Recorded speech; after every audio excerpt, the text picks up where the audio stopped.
Array push method is used to add one or more items to the end of a given array. Let's create an example.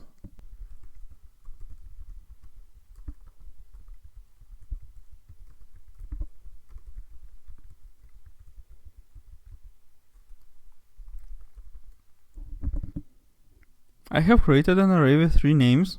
Now, let's add a new name to it using the push method.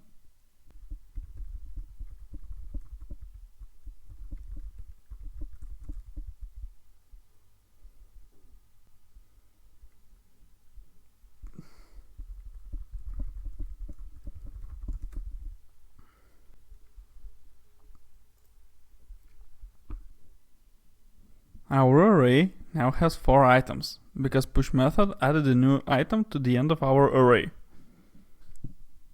We can add as many items using push method as we want.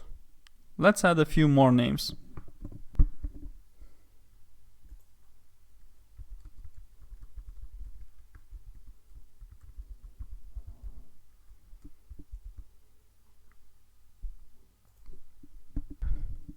An important thing to point out is that the push method does not create a new array, but instead mutates the array that it is called on. If we store the result of push method into a variable, then we will get the length of our new array after the items were added to it.